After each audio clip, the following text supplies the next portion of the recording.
3, 2, 1.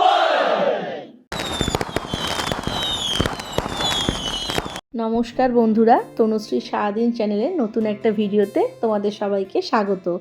আজকে আমার ভিডিওর থাম্বনেল আর টাইটেল দেখে তোমরা বুঝতেই পেরে গেছো যে আজকের ভিডিওটা কি হতে চলেছে। হ্যাঁ, আজকে আমার ইউটিউবের 1000 সাবস্ক্রাইব পূরণ হলো, তাই ভাবলাম আজকে সারাদিনের একটা ব্লগের মাধ্যমে তোমাদের সাথে শেয়ার করব কি করে আমার 0 থেকে আজ 1000 সাবস্ক্রাইব হলো। তো চলো পুরো ব্লগটা তোমরা আমার সাথে দেখতে থাকো। আজ শুক্রবার আর এখন প্রায় সকাল 7টা মতো বাজে। আমি চলে এসেছি আমাদের বাড়ির পেছনে পুকুর পাড়ে। দেখো পুকুরটার আমাদের অবস্থা খুবই খারাপ হয়ে গেছে, পুকুরটায় পুরো কচুরি বানায় ভর্তি হয়ে গেছে। অনেক দিন তো পরিষ্কার করা হয়নি, তা ভাবলাম এই কিছুদিনের মধ্যে পুকুরটা পরিষ্কার করে এখানে বেশ কিছু মাছ ছেড়ে দেবো। আর দেখো আমাদের পেয়ারা গাছে কত পেয়ারা হয়েছে। এখানে বেশ কিছু গাছ লাগিয়েছি, আম গাছ আর পেঁপে গাছ। এই গাছগুলোতে আমি রোজ সকালে একবার করে এসে জল দিয়ে যাই। এই গাছগুলোকে আমি একদম চারা অবস্থায় নিয়ে এসেছিলাম, 7 থেকে 8 দিন মতো জল দিয়েছি। দেখো বেশ বড় হয়ে দাঁড়িয়ে গেছে গাছগুলো। গাছে জল দেওয়া আমার কমপ্লিট। আমি এখন চলে এসেছি আমার ঠাকুর ঘরে আমার গপু সোনাকে স্নান করাতে। সত্যি কথা বলতে কি বন্ধুরা, এখানে আমার মেয়ে আর আমার গোপাল সোনা যদি না থাকতো তাহলে আমি এই জায়গায় কখনোই পৌঁছতে পারতাম না। তোমাদের হয়তো অনেকেরই মনে হচ্ছে যে 1000 সাবস্ক্রাইব এটা আবার কি এমন ব্যাপার, কিন্তু সত্যি বলতে আমার কাছে এই 1000 সাবস্ক্রাইব মানে অনেকটা।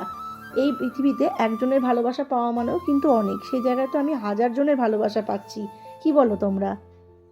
তোমরা যদি পাশে না থাকতে, তোমরা যদি আমার ভিডিও না দেখতে, সাবস্ক্রাইব না করতে, তাহলে কখনোই কিন্তু এই 1000 সাবস্ক্রাইবার হওয়া সম্ভব ছিল না। আমি জানি তোমাদের ভালোবাসায় আজকে 1000 সাবস্ক্রাইব হয়েছে। কোনো না কোনো একদিন আমার চেষ্টা আর তোমাদের ভালোবাসা থাকলে আমি একদিন 100কেও করতে পারবো। তোমাদের সাথে কথা বলতে বলতে দেখো আমার রাতের রান্নাও কমপ্লিট হয়ে গেছে। দেখো আমার মেয়ে এখানে বেলুন দিয়ে ঘর সাজাতে লেগে গেছে। সত্যি কথা বলতে কি বলতো, আজকের দিনটাতে আমার থেকে ওরই বেশি আনন্দ। কারণ আমি ফেসবুক, হোয়াটসঅ্যাপ, ইনস্টাগ্রাম, ইউটিউব এগুলো সম্বন্ধে আমার কোনো দিনই খুব একটা বেশি নলেজ ছিল না। তো হঠাৎ করে ও একদিন আমাকে বলছে, মা সবাই তো ইউটিউব করছে, তুমি কেন ইউটিউবে ভিডিও করো না? তাই বললাম, দেখ আমার এইসব ব্যাপারে নলেজও নেই আর আমি খুব একটা ভালো করে কথাও বলতে পারি না, কে দেখবে আমার ভিডিও? তখন ও বললো, তোমাকে আমি সব কিছু শিখিয়ে দেবো, তুমি একটু চেষ্টা করো, তুমি নিশ্চয়ই পারবে। তারপর ওই আমাকে চ্যানেল খুলে দেয়, ওই আমাকে ইউটিউবে সব কিছু শিখিয়ে দেয়। আর আমার দিদির ছেলে আছে, ও আমাকে কি করে এডিট করতে হয়, কি করে কিভাবে কথা বলতে হয় ওগুলো আমাকে শিখিয়েছে। যতটা পেরেছি ততটা আমি করার চেষ্টা করেছি। এখনও অনেক কিছু শেখার বাকি, আমি আস্তে আস্তে অবশ্যই শেখার চেষ্টা করব আর তোমাদের সামনে সুন্দর সুন্দর ভিডিও তুলে ধরার চেষ্টা করব। তোমরা যদি একটু পাশে থাকো, একটু সাপোর্ট করো, তাহলে কিন্তু মনে অনেকটাই সাহস যোগায়। বিকেলবেলা বেরিয়ে 350 টাকা দিয়ে আমার মেয়ে কেকটা কিনে নিয়ে এসছে। এই আজকের দিনটার জন্য ও বহুত দিন ধরে অপেক্ষা করে আছে, খালি বলতো যে কবে মা 1000 সাবস্ক্রাইব হবে, আমরা একটা কেক কাটবো আর সবার সাথে সেলিব্রেট করব। তো দেখো আজকে ফাইনালি সেই দিনটা চলেই এলো। এখানে আমি আর আমার দিদি আমার গোপাল সোনার গণেশকে কেকটা খাইয়ে দিচ্ছি। ওদের জন্য আমি আলাদা করে নিরামিষ কেক কিনে নিয়ে এসেছিলাম।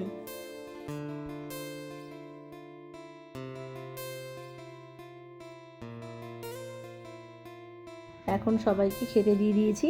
আজকে রাতের মেনুতে ছিল রুমালি রুটি, চিকেন কষা, স্যালাড, আইসক্রিম আর মিষ্টি। প্লিজ বন্ধুরা তোমরা একটু পাশে থেকো, 100 সাবস্ক্রাইব হতে বেশি দিন সময় লাগবে না, তোমরা যদি পাশে থাকো। আজকের ব্লগটা কেমন লাগলো অবশ্যই জানিও, ভালো লাগলে লাইক, কমেন্ট আর শেয়ার করে দিও।